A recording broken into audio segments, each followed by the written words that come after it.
Bueno, vamos a comenzar la segunda conferencia. A ver si podemos mantener el horario. Llevamos unos minutos de retraso, a ver si los podemos recuperar. Y bueno, paso a presentar al segundo ponente que nos va a hablar sobre políticas contra la pobreza y pobreza de las políticas frente a la falsa oposición entre globalismo y soberanismo. Juan Ponte, que es el ponente, es profesor de filosofía, es concejal del Ayuntamiento de Mieres, tiene la doble virtualidad de reflexionar teóricamente sobre estos temas y enfrentarse en un ámbito muy concreto como es un ayuntamiento donde las políticas se ven implicadas directamente, que no estamos como en los estados en que, bueno, pues esas políticas pues se desdibujan, tienen que verse a través de terceros, de medios de comunicación o de protestas sociales. En los ayuntamientos se vive directamente las consecuencias, eso sí, también es una política más limitada, pero fundamentalmente está aquí en su calidad de filósofo y bueno, pues de los artículos y desarrollos que tiene hechos sobre el tema de la pobreza. Sin más, paso a la palabra a Juan Ponte. Gracias, Román.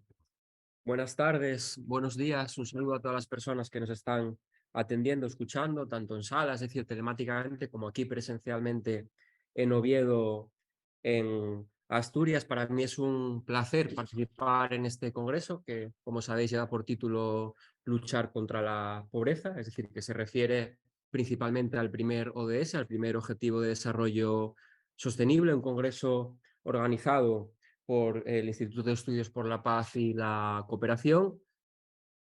Ante todo, agradecer la invitación personalmente a Román y, desde luego, de decir que el hecho de que me anteceda en el uso de la palabra la catedrática de Economía, perdón, la catedrática de Ética de la Cortina es para mí todo un honor, y precisamente con esa intención, con ese afán o con ese ánimo de engarzar con lo que dijo Adela Cortina, voy a subrayar dos tesis que ella defendió en su ponencia, en su intervención, dos tesis con las que estoy de acuerdo, y a partir de ahí enlazar, como digo, con la ponencia que quiero desarrollar hoy aquí. La primera tesis que defendió Adela Cortina es que la erradicación de la pobreza no es un objetivo solamente, no una meta a la que aspiramos, la erradicación de la pobreza, sino un deber, decía ella, como una obligación perfecta. Es decir, estaba haciendo una clara alusión a una perspectiva cosmopolita y autónoma kantiana. Es decir, la erradicación de la pobreza debe ser una aspiración incondicional. No debe tener la fórmula si quiero X debo hacer Y, es decir, en virtud de determinados intereses espurios voy a erradicar la pobreza porque me puede generar pues otra serie de experiencias positivas, sino que sí o sí, no de una manera gradual, debemos erradicar la pobreza. Es decir, que aquí Adela Cortina estaba defendiendo una concepción universalista de la política que, como digo yo, aplaudo, me parece la más pertinente. Luego matizaremos. Y, en segundo lugar, la segunda tesis entonces que defendió Cortina es que a día de hoy actualmente hay medios suficientes para que no haya pobreza en el mundo. Es decir, que nadie en el conjunto de la humanidad sufra pobreza, sed, hambre, etc. Entonces, este es el punto en el que yo quería arrancar. La pregunta es si esto es así, es decir, si hay medios suficientes para que podamos erradicar la pobreza, ¿por qué no es así? ¿Por qué esto no está teniendo lugar? Y la tesis entonces que yo voy a defender es que se debe al control privado del excedente económico. Es decir, a la concentración privada del excedente económico y del conjunto de instituciones penitenciarias, jurídicas, urbanísticas, demográficas, estéticas, etcétera, que permiten que esto tenga lugar.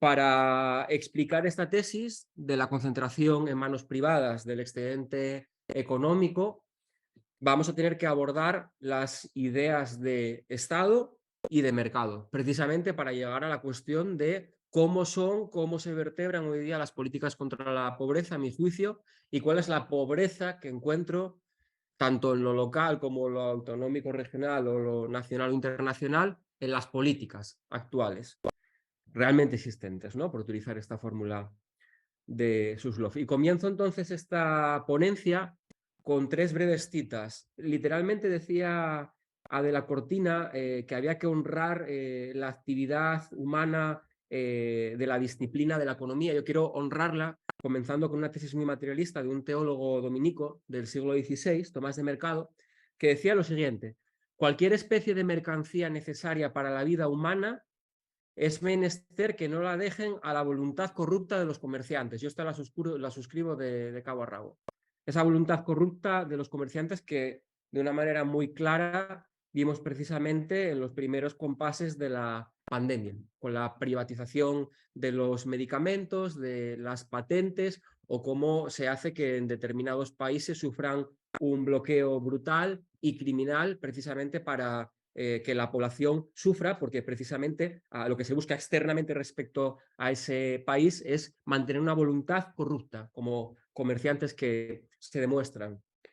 La segunda tesis, la segunda cita que quería compartir aquí es de un filósofo italiano, Bifo, Franco Berardi Bifo, que dice así: el futuro se transforma en una amenaza cuando la imaginación colectiva se vuelve incapaz de ver posibles alternativas a la tendencia de devastación, empobrecimiento y violencia. Es decir, vamos a intentar abordar en esta sesión cómo imaginar otros posibles para la erradicación de la pobreza que no se basen tanto en un regreso al estado de bienestar. Aquí ya empiezo a discrepar con Adela Cortina, por supuesto subrayando la parte positiva, desde luego, de esa fase histórica de los estados de bienestar, pero los estados de bienestar estaban montados sobre una concepción del capitalismo fósil, a la que no podemos volver. El estado de bienestar era un estado patriarcal, de discriminación de las mujeres. Es decir, que hay una serie de variables y de factores que mutaron, que se transformaron, en muchos casos afortunadamente, y que por tanto no creo que la solución, la imaginación de los posibles, pase por regresar al estado de bienestar, sino que a mi juicio deberíamos ser mucho más ambiciosos. La última cita de Eduardo Galeano: mercado. Y con esto ya pongo todas las cartas encima de la mesa. Lugar donde se fija el precio de la gente y otros productos. Así que comenzamos. Y voy a comenzar hablando de fantasmas. Luego veréis por qué. Los fantasmas no existen, pero pueden darnos miedo. Bien lo saben los psicoanalistas. Da igual que los fantasmas no sean reales si es real el miedo que te producen. Es más, convencer al que lo padece, el que padece el miedo, de que los fantasmas no existen puede llegar a ser una absoluta pérdida de tiempo. Quizás ya lo sepa. Lo importante es advertir que los efectos que estos causan son de una materialidad incancelable. Saquemos a escena al pequeño Nathaniel del cuento de Hoffmann, El hombre de la arena, como sabéis, muy bien estudiado por Freud en Lo siniestro. El pequeño Nathaniel sabe perfectamente que el hombre de la arena, que la arroja a puñados hasta sacarle los ojos a los niños, no existe. Pero el terror que éste le inspira queda fijado en él y es absolutamente real. Revelarle su inexistencia no reduce la materialidad de lo siniestro que en él causa. Lo que quiero defender aquí es que tan materiales son las cosas empíricas, por ejemplo, esta mesa o este micrófono, como los afectos o las relaciones ideales, por ejemplo, las científicas. Pongamos por caso pues, la igualdad entre el cuadrado de los catetos y la hipotenusa, o la atracción de los planetas en la física de Newton, o la relación que existe entre la velocidad y la posición de un electrón según el principio de incertidumbre de Heisenberg. Es decir, estas relaciones son materiales, tanto como este vaso, y los afectos son materiales tanto como este vaso. Veremos por qué digo esto. Lo siniestro que siempre retorna es tan material como los cuerpos angustiados, es lo que acabo de decir. No hace falta que con nuestra superioridad racional, yo añadiría occidental, le desvelemos el verdadero estado de cosas. Esto no reduce lo más mínimo la impresión de lo siniestro que en él causa, esa angustia reprimida que en él siempre retorna. Estamos persuadidos de que a ciertos fenómenos se los destruye tan solo con explicarlos en forma realista como si fueran supersticiones. Y esto es justo lo que no debemos hacer, sentenciaba un tal Gramsci. Del mismo modo, la existencia del perpetuum mobile, de un motor que subsista sin fuentes de energía externa es imposible, pues contradice las dos primeras leyes de la termodinámica.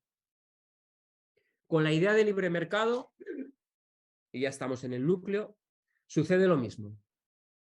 Está presente en casi todos los debates políticos. Constantemente escuchamos, apreciamos este sintagma de libre mercado, pero según intentaremos demostrar en esta ponencia, su definición como una entidad autosuficiente capaz de constituirse al margen de los estados en todas sus dimensiones, como decía Román, empezando por los ayuntamientos y las administraciones públicas, que son las primeras administraciones de proximidad. Digo que entender los mercados como una entidad autosuficiente capaz de constituirse al margen de los estados resulta inconsistente y fantasmática. De ahí los fantasmas. Nunca ha existido algo así como libre mercado. Eso es lo que voy a asistir. Eso es lo que voy a defender. No existe. El libre mercado no existe. No existe. El libre mercado no existe. Este es un concepto, como el desplazamiento sin rozamiento en física, imposible. Imposible de concretar en ningún mundo empírico real. Y voy a decir más. Cuando se pergeñan conceptos como, por ejemplo, capitalismo sin fricciones, entre otros esto lo dijo Bill Gates, imaginando una sociedad de mercado perfecta, no solo se plantea un modelo político falso, es decir, una teoría equivocada, errónea, sino también asfixiante. O como ya hace más de 6 décadas defendía Marcuse, un modelo totalitario. El modelo de libre mercado. Un modelo totalitario. Primera parte, el capitalismo enemigo de los mercados. Carl Schmitt escribió en el 1922 que el Estado, como modelo de unidad política, como el titular más extraordinario de todos los monopolios, es decir, el monopolio de la decisión política, está a punto de ser destronado. Atención, 1922. ¿Es esto a día de hoy cierto? Veamos. Lo que defenderé aquí y ahora ante ustedes es que las ideas de mercado y Estado no se pueden contraponer como si fueran términos externos los unos a los otros, como si fueran términos compactos y enterizos, como totalidades autocontenidas y predeterminadas que posteriormente interactuarían entre sí. No. Mercado y Estado no son entidades separadas que existan por sí mismas, sin perjuicio de que reconozcamos su acción recíproca. Siguiendo con un paralelismo, no es que tengamos un cuerpo y además pensemos, es que, como decía Althusser, pensamos con el cuerpo. Congruentemente, la distinción analítica, es decir, no empírica, entre mercado y Estado, es mucho más inestable o resbaladiza de lo que se suele creer.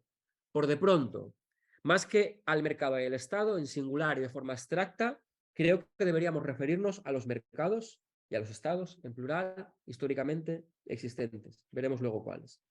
De hecho, los mercados, en su sentido moderno, no son instituciones flotantes al margen de los estados. Para su funcionamiento es previamente necesaria la apropiación y delimitación estatal de unos territorios y sus riquezas. Y yo creo que esto es fundamental incidir en ello precisamente para no caer en el moralismo. Es necesario el acaparamiento de tierras, como lo denominaría Rosa Luxemburgo. Además, sin el poder coercitivo de los estados, sería inconcebible el desarrollo histórico de los mercados capitalistas. Por eso no hay libre mercado, ni lo hubo, ni lo habrá.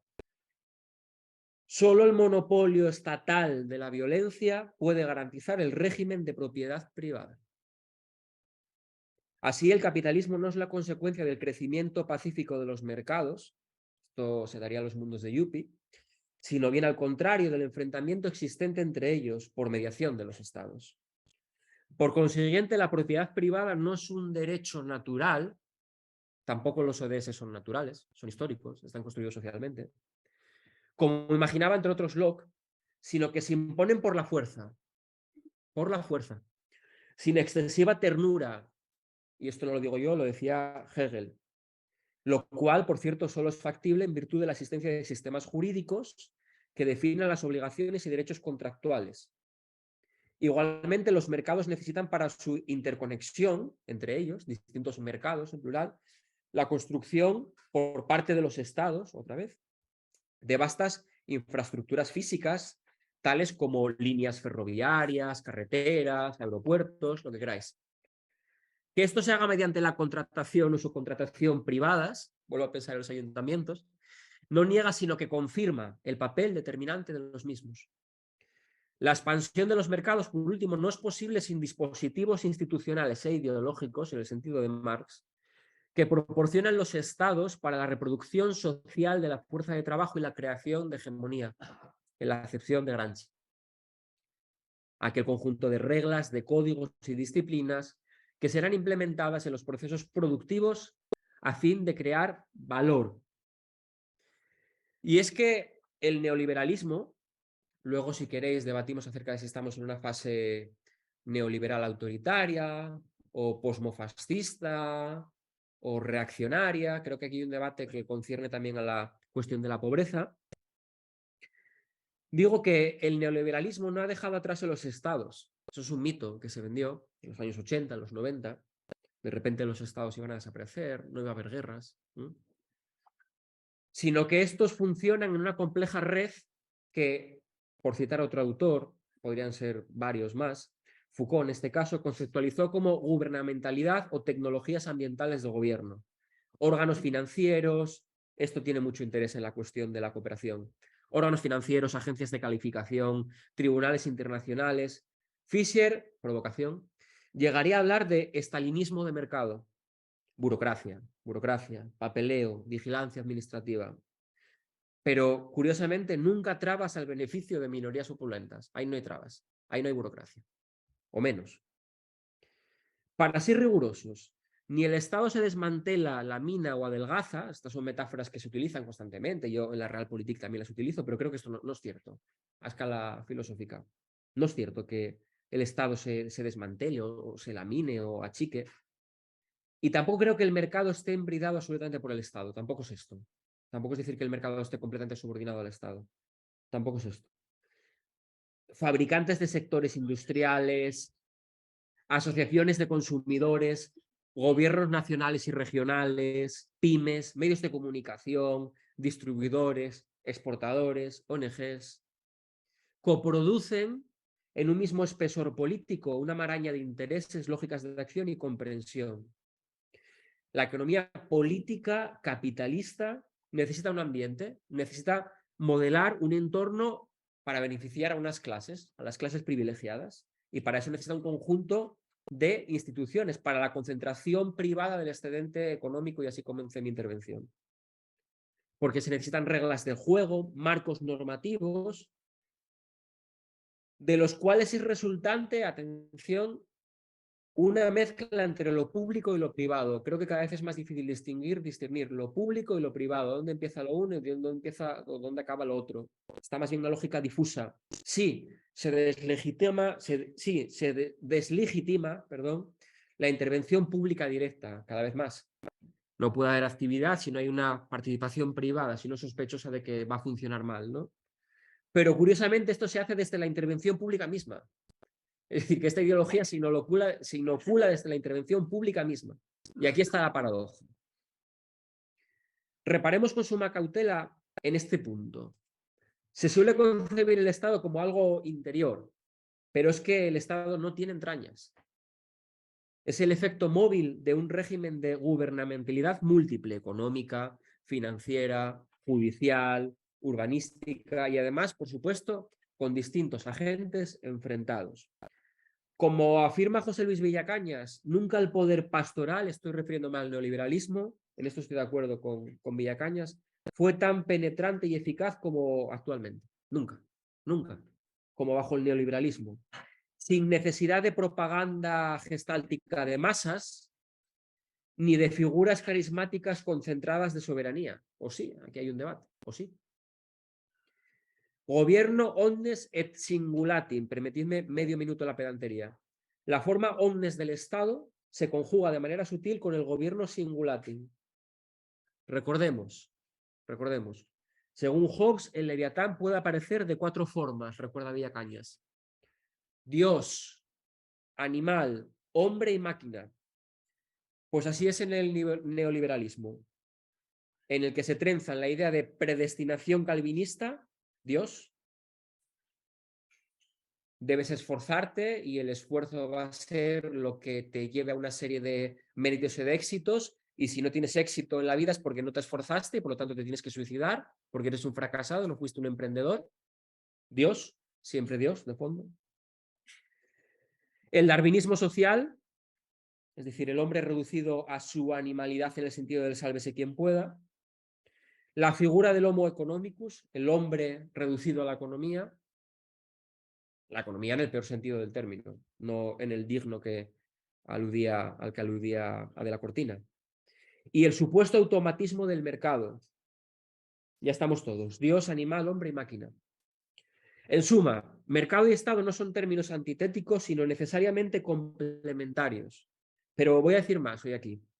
No se trata solo de considerar que ambas realidades son dependientes históricamente, esto ya se sabe, sino de enfatizar que sus componentes estructurales están tan sumamente involucrados que sus contornos llegan a hacerse borrosos, hasta el punto de confundirse, lo adelanté anteriormente. Creo que cada vez es más difícil distinguir dónde está lo público y dónde está lo privado. Y eso es un problema para la cooperación y es un problema para la consecución de los ODS.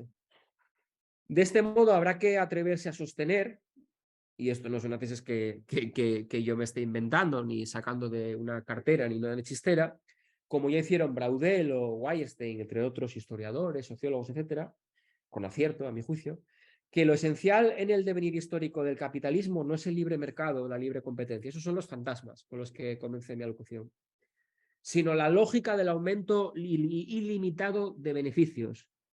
Bueno, esto es una obviedad, pero hay que recordarla de vez en cuando, ¿no? Lo cual exige precisamente la destrucción del libre mercado. Para que haya beneficios de unas minorías opulentas hay que destruir el libre mercado.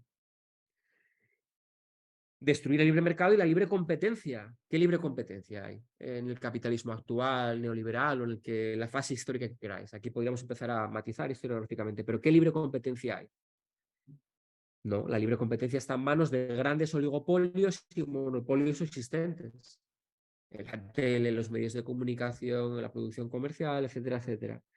Podemos sentenciar así, para escándalo de liberales de toda ralea, que el capitalismo no es una economía de mercado, sino más bien de antimercado. Y que los estados, como vengo argumentando, son unidades esenciales para su despliegue. Seguimos provocando. El liberalismo tiene poco que ver con el desarrollo capitalista, muy poco que ver. Sentenciaba Gramsci en sus notas sobre Maquiavelo. Se afirma así que la actividad económica es propia de la sociedad civil y que el Estado no debe intervenir en su reglamentación. Imaginaos esto, las consecuencias que tiene para la consecución de los objetivos de desarrollo sostenible. Y añade Gramsci, pero es que el liberalismo es también una reglamentación de carácter estatal introducida y mantenida por vía legislativa y coercitiva. No es una expresión espontánea del hecho económico. De hecho, hay que decir que el liberal está en contra de que le intervengan sus riquezas y posesiones, claro, no quiere. Pero si es rico es porque ha intervenido en la vida de los otros, explotando su fuerza de trabajo. No hay nada más intervencionista. Y yo creo que si no sacamos a relucir estas cuestiones de la explotación de la fuerza de trabajo, de la discriminación por razón de género, de las discriminaciones debido al capacitismo, es decir, la gradación de capacidades, a la opresión por partición de una comunidad racial, etcétera, caemos en el moralismo. Y a buen entendedor estas palabras creo que bastan. El sedicente liberal critica la intervención estatal, básicamente cuando le interesa. El capitalismo se asocia idealmente a la propiedad privada y el libre mercado, pero más bien se caracteriza efectivamente por la propiedad corporativa y el mercado intervenido. Si los católicos creen en un Dios todopoderoso, omnipresente y omnisciente, los fundamentalistas capitalistas, lo mismo respecto al libre mercado. Así que el Estado no es una víctima de la dictadura de los mercados. Esto lo decimos mucho entre las izquierdas. El Estado es víctima de las dictaduras de los mercados. Que no, que no. Es la rama ejecutiva de los gobiernos afines a la ideología del libre mercado la que se alinea con el capital corporativo global. Son los Estados. Sin los resortes del Estado sería imposible que una minoría social lograra acumular la mayor parte del capital productivo colectivo. Sería imposible sin los Estados. En síntesis, ¿cómo se comporta un Estado neoliberal? A propósito, por ejemplo, de la cuestión de la erradicación de la pobreza. Pues es un Estado fuerte con los débiles y débil con los fuertes. Una matización, por si acaso, ya a estas alturas de la ponencia, no soy antiestatista, soy antiestatólatra, cierro paréntesis. Fuerte para explotar fuerza de trabajo, reprimir minorías, despreciar indigentes, maltratar mujeres, a pobres, oprimir y racializar comunidades, privar de derechos a personas trans o discriminar por capacidades. Sí, en expresión provocativa de Mauricio Lacharato, el capital odia a todo el mundo, vamos a decirlo. O como diría otro filósofo, el filósofo africano Bembe, no hay capitalismo sin brutalismo, sin colonialismo, sin violencia estructural, sin guerra, sin saqueos, sin expolio. Lo vemos ahora en la situación de Ucrania, ¿no? Bueno, iba a decir una cosa, pero me la voy a callar luego al final. Decía, sin colonialismo, sin violencia estructural, sin guerra, sin expolio, sin depredaciones ecocidas. En esto consiste la gubernamentalidad capitalista, y lo decía Nancy Fraser a propósito del neoliberalismo autoritario. Socavar el valor de la democracia por arriba institucionalmente, ¿a qué os suena? Brasil, Bolsonaro, ¿a qué os suena en España, Vox? Repito, socavar el valor de la democracia por arriba institucionalmente, los pobres son unos vagos, que son unos fracasados porque no se esfuerzan lo suficiente, para deslegitimar su potencia por abajo, instigando violencia y odio. Repito, Brasil, Vox. Tiempos, desgraciadamente, de aguda necropolítica, de dar la vida y sobre todo de dar la muerte. Ahora bien, si esto es así, si el mercado no son compartimentos, si el mercado y el Estado no son compartimentos estancos, entonces habrá que rechazar también la oposición diametral entre libertad de mercado y planificación. Vamos aquí ahora a la cuestión de la planificación, la idea de planificación, los que suponen que hay modelos socialistas de diversa índole que serían planificadores, mientras modelos capitalistas que serían desreguladores, caóticos. No. Toda acción económica política, y esto lo dijo un tal Lenin, supone alguna forma de planificación. Por tanto, la discusión no se dirime entre planificar o no planificar, sino las diferencias existentes entre los diversos modelos de planificación. Así, por ejemplo, no se pueden equiparar las formas de planificación que recurrentemente privilegian a unos pocos, nos vamos a ir acercando a 2022, con aquellas otras que promueven la distribución equitativa de los recursos existentes. Contexto crítico de la COVID. No será lo mismo realizar decididas inversiones públicas para garantizar derechos de existencia de toda la ciudadanía, pues, qué sé yo, la aplicación de impuestos progresivos, verdaderamente progresivos, impuestos a la banca, a las grandes multinacionales, a las empresas que conforman lo que se llama el capitalismo de plataformas, medidas predistributivas de riqueza, aquí por supuesto sabéis que está el debate de la renta básica universal, la RBU, el trabajo garantizado, la desmercantilización de los servicios públicos. No es lo mismo implementar esas políticas públicas de este estados con el apoyo y con la crítica y también con el equilibrio, el contraequilibrio de las instituciones ciudadanas y los movimientos sociales, también he de decir, no es lo mismo esta vía que someter al Estado a un endeudamiento masivo, por mucho que se diga, debido a la transferencia de fondos públicos a empresas privadas, socializando pérdidas y privatizando beneficios. Es decir, los que somos de Asturias esto lo vemos muy claramente porque es el rescate de empresas sin compromiso social, ¿no?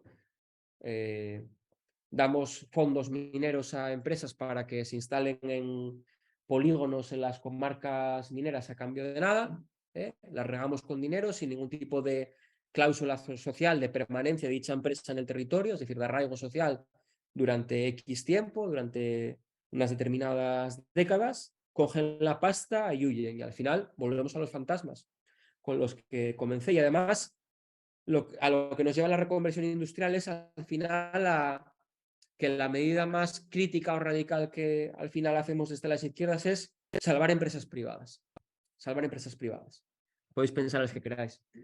Porque la causa de nuestros males no es la falta de regulación, sino que es una muy específica clase de regulaciones frente a otras posibles, ahí lo dejo abierto, lo que deja, volvemos al juego de palabras, la puerta abierta al capitalismo. Fue Polanyi quien mejor demostró cómo el liberalismo fue la forma política que provocó una enorme inflación legislativa y administrativa precisamente para facilitar, el desmantelamiento de los obstáculos a la mercantilización de la tierra, el dinero y el trabajo. Para esto sí desregulan. Lo que ha de advertirse inmediatamente, y ya pasé el ecuador de mi ponencia, es que en ninguno de los dos casos podemos hablar del retorno del Estado. Este es un hit también de cierta izquierda actual. Hay que retornar al Estado. Porque para bien y para mal, el Estado todavía estaba allí como el dinosaurio del microcuento de Augusto Monterroso. Y es que el debate entre globalismo y soberanismo, aquí el hueso de mi conferencia, está mal planteado. No hay soberanistas o globalistas. Sí, lo son, dicen que son sedicentes, pero no lo son realmente. ¿Por qué? Por lo que voy a argumentar a continuación. De un lado, esta crisis vuelve a mostrarnos el carácter fetichista de la globalización como fetiche. Esto nos lo enseñaba, recordarás, Carlos, hace años, Alberto Hidalgo. Esto es, ¿qué es la globalización como fetiche? La concepción ideológica de la misma como un escenario cosmopolita de armónica confluencia entre los intereses de los estados-nación que dejaría atrás sus confrontaciones histórico-culturales, ¿no? Como si se tratara de un imán capaz de unir todas las virutas de hierro asociándolas en un mismo dibujo. Algo así sería ese fetichismo. Pero este mito oscurantista de la globalización no debe combatirse con otro relato, a mi juicio, no menos idealista. Es decir, que yo me meto con todos. El de la vuelta a la vida intrauterina de la soberanía nacional. Aquí me pongo un poco poético, Román. Se comprende este deseo de permanencia inútero ante el horror que provoca lo sublime negativo, lo unheimlich, que diría Kant. Sin embargo, en las circunstancias actuales, como razonaron Luciano Basapolo, Joaquín Arriola y Rita Martuffi, cito, literal, a quienes pretenden defender el estado de bienestar y la soberanía nacional en Europa, les espera el mismo destino, esto parecía que lo traía preparado, pero no, que a los artesanos que luchaban por mantener los gremios a principios del siglo XX, o a los curas rurales británicos que querían restaurar las leyes de los pobres. En realidad, el enfrentamiento a las políticas austericidas de la Unión Europea, hubo ahí un eclipse durante unos meses, casi más de un año, donde se pensaba, desapareció el neoliberalismo y ya tornamos todos otra vez socialdemócratas. Pues va a ser que no. Digo que el enfrentamiento a las políticas austericidas de la Unión Europea, porque son austericidas, con matices y con fases, por supuesto, luego lo debatimos si queréis, que eso es lo más interesante, no provendrá del regreso melancólico a la placenta de un pasado idealizado. Cuando estamos con la melancolía mal, paralizamos, sobre todo a la izquierda. No consistirá tanto en el retorno a contextos políticos persistentes, aunque esto nos genere un suelo de faltas certezas, cuanto en la construcción de nuevos bloques políticos que probablemente harán saltar las costuras de la Unión Europea que hasta hoy día conocemos. No Europa, la Unión Europea que hasta hoy día conocemos. Otra polémica. Que las primeras ayudas sanitarias recibidas por un país como Italia, recordemos, hayan procedido de países como Cuba, nos puede hacer a la idea de esto que estamos diciendo. Sobre todo considerando que entre 2011 y 2018 fue la propia Comisión Europea la que exigió en 63 ocasiones, 63, a los países miembros que recortaran sus gastos de sanidad entre 2011 y 2018. Estamos en un contexto, aunque ya muy superado, por supuesto, de pandemia. Por eso también en este caso, más que hablar de la globalización en singular, como si se tratara de un manto protector, hablaríamos más bien de distintos modelos de globalización, además incompatibles entre sí. Pues el modelo de globalización norteamericana, el chino, el euroasiático. Me interroga acerca de si sería posible un modelo ALBA euro-mediterráneo, ahí lo dejo también, etcétera. Porque el problema para erradicar la pobreza es el problema de la democracia, no nos engañemos. Es el problema de la democracia. Lo dijo de la Cortina, volvemos a estar en este punto de acuerdo. Ya que queda patente que el armazón institucional que conforman los estados es la condición de posibilidad, expresión de Kant otra vez, del curso real de los mercados. El orden nunca es espontáneo ni los mercados son autónomos. Como ya hemos comentado, la competencia de los mercados precisa de un sistema abigarrado de cuerpos normativos y coercitivos. En este sentido, caracterizar, en la Realpolitik lo hacemos mucho, yo también, el primero, caracterizar, digo, el neoliberalismo como la ley de la selva, no deja de ser una apreciación más moralista que política. No, no estamos en la ley de la selva. No. Manto abigarrado de coerción, decía yo algo así similar anteriormente. En palabras del propio Hayek, a mi gusto, el liberal o uno de los neoliberales mejores teóricamente y por eso peor, o sea, por eso más peligrosos, ¿no?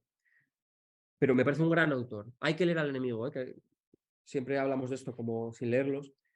Bueno, Hayek decía, la mano invisible de la competencia necesita de la mano visible de la ley. No era gilipollas, Hayek. El espacio de la economía libre, añade, requiere una constitución de libertad. Bueno, la ideología de la Unión Europea actual es la ideología de Hayek, ¿eh? Es Hayek, ¿eh? Es Hayek. Superando la falsa dicotomía entre globalización y soberanía, King Slobodian denominará esta dialéctica como ordoglobalismo, es decir, de orden, ¿no? El orden de la globalización. Ahora bien, la constitución de la libertad a la que apela Hayek no se sustancia en la concordia o equilibrio entre estados, no es gilipollas, sino en el conflicto y en la subordinación de unos sobre otros. Y así ocurre en la Unión Europea, cuya unión monetaria infunde un régimen asimétrico de estabilidad fiscal, y vamos a decirlo todo, del que Alemania es la gran beneficiaria. Consecuentemente, lo que el neoliberalismo o el ordoliberalismo, no voy a entrar ahora mismo en esta cuestión, ocultan, no es la función esencial del Estado en su concepción política, no, sino las asimetrías de poder que sus prácticas provocan. Basta con recordar el lema de Margaret Thatcher, una economía libre, pero olvidamos la segunda parte, para un Estado fuerte. Desde estos planteamientos, sobre todo, el problema no será el Estado, sino la democracia. Esto es, cualquier medida socioeconómica encaminada a evitar que la riqueza se concentre en manos de unos pocos. Esto es lo que hay que evitar. Solo si el Estado actúa en esta dirección, corrigiendo las desigualdades en la distribución de la riqueza, será entonces considerado como un mecanismo nocivo que distorsiona las leyes del mercado. Y ahí sí los neoliberales están en contra del mercado. Cuando el Estado intenta corregir, aunque sea de una manera muy taimada, las desigualdades en la distribución de la riqueza, será entonces considerado, digo, como un mecanismo que distorsiona las leyes del mercado. Leyes que, por supuesto, Hayek no pensaba que eran naturales. Repito por tercera vez, no era gilipollas. Von Mises, yo creo que este sí, ya sí, calificaría críticamente esta posibilidad como democracia omnipotente y Hayek como democracia ilimitada, la cual consistiría en la extralimitación del imperio, es decir, las reglas de los estados, respecto a la protección del dominio, es decir, las reglas de la propiedad privada. Un Estado fuerte desde esa perspectiva es aquel que es capaz de resistir las demandas democráticas populares. Por tanto, aquel que no va a combatir la pobreza. Pero seamos rigurosos. En ningún momento afirma Hayek, aquí está mi estima al autor, que los pobres sean responsables de su condición, que se lo merezcan y que esto sea justo. No, en realidad sostiene algo mucho peor, sostiene algo mucho más crudo aún. En el mercado no hay lugar para la noción de injusticia. La moral. Comencé criticando el moralismo, ahora critico también la posición amoral. En el mercado no hay lugar para la noción de injusticia. Solo hay ganadores y perdedores, punto. Una última reflexión a este respecto. Lo indicaba el antropólogo David Graeber, que murió hace un año aproximadamente. Y esto es un dato histórico que es pertinente. En el mundo anglófono, buena parte de las clases letradas del siglo XVIII en adelante conocían el modelo ateniense de democracia a partir de la traducción que hizo Hobbes de Tucídides. Las conclusiones a las que llegaron no dan lugar a sorpresas. ¿Qué entendían por democracia? Es algo tumultuoso, turbulento, inestable, que es propenso al encono fraccionario, es decir, que divide a la población, las clases sociales que dividen, etcétera, etcétera. ¿A que nos suena este discurso, verdad? Es el miedo a la democracia, que diría otro filósofo francés, ¿no? Jacques Rancière. De aquellos polvos, estos lodos. Pero también hay que repasar lo que otros célebres autores liberales sostenían acerca del Estado. Voy a defender ahora a los liberales frente al capitalismo. Frente al Estado, la propiedad privada, la pobreza. Cito, literal, nuevamente. El Estado civil, en cuanto instituido para asegurar la propiedad, se estableció realmente para defender al rico del pobre o a quienes tienen alguna propiedad contra los que no tienen ninguna. Bueno, esta cita no es de Carlos Marx, es de Adam Smith, La riqueza de las naciones, libro quinto, capítulo 1, parte 2. Ahora demos paso a Locke. Dice, el derecho a la propiedad privada debe ser limitado para dejar en común a los demás al menos lo suficiente y de la misma calidad. Aquí nuevamente la paradoja. El capitalismo no es liberal. Recapitulemos y voy terminando. Se equivocan en definitiva quienes abordan este debate en términos cuantitativos, como si la cuestión residiera en calibrar si queremos más o menos Estado, por ejemplo, para erradicar la pobreza. Más o menos Estado.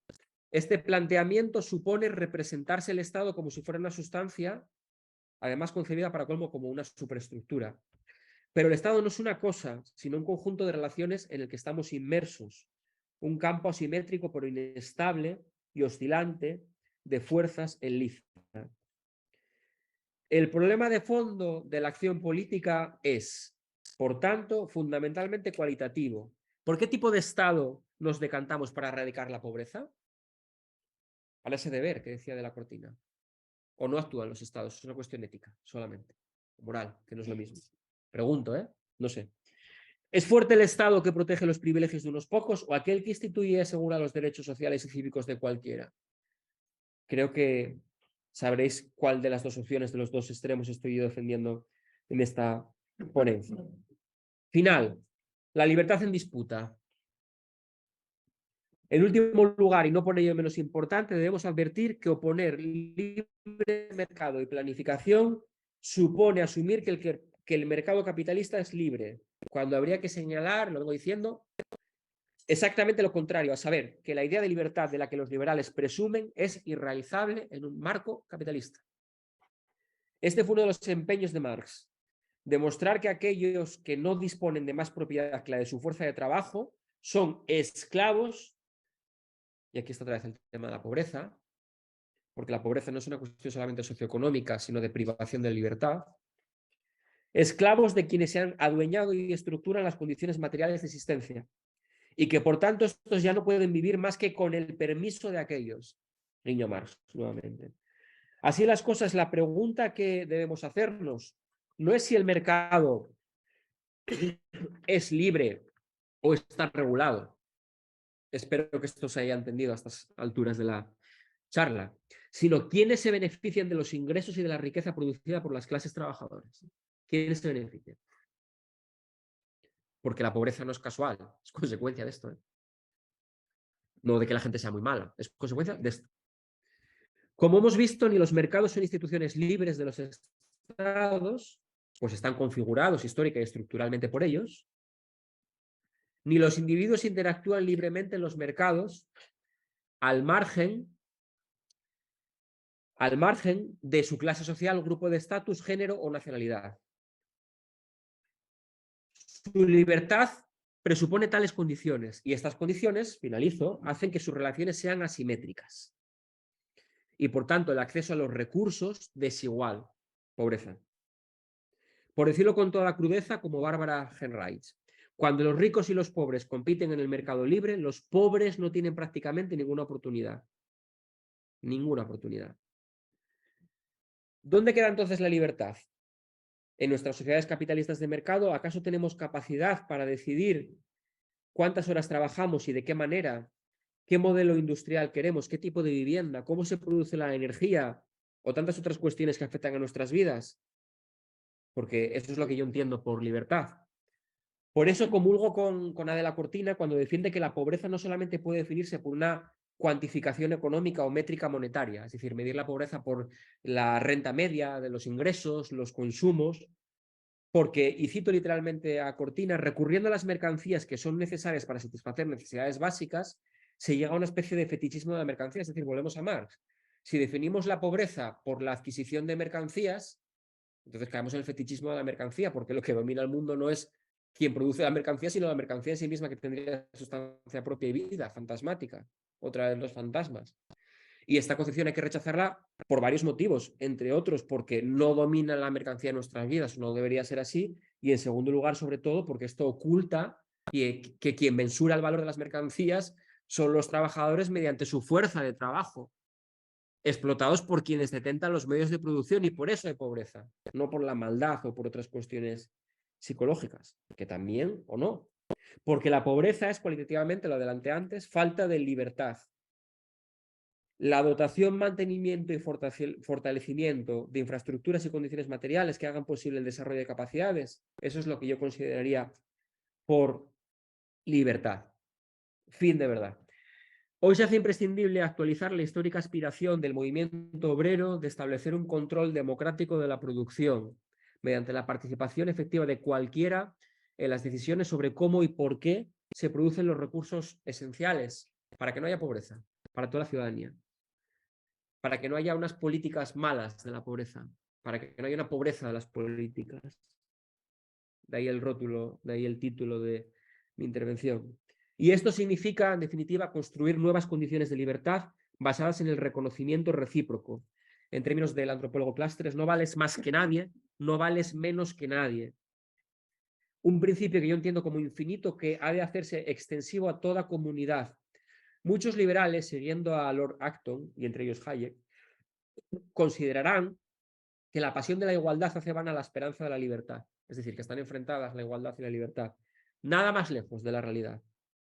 La privación de una daña a la otra. Tales dimensiones se presuponen. No hay proyecto emancipatorio de erradicación de la pobreza sin reivindicación simultánea de igualdad y libertad. Una última apreciación entonces para acabar.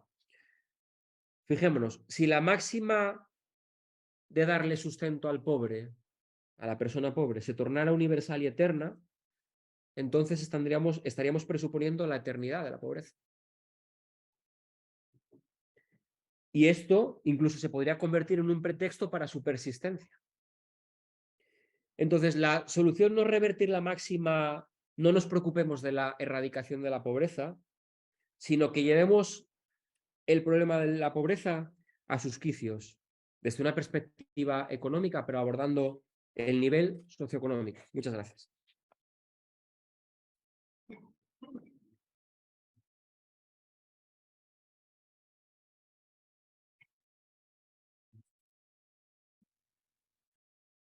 Bueno, Juan, yo creo que es poco agradecerte la exposición y sobre todo pues a dónde has llevado el debate, que me parece muy importante.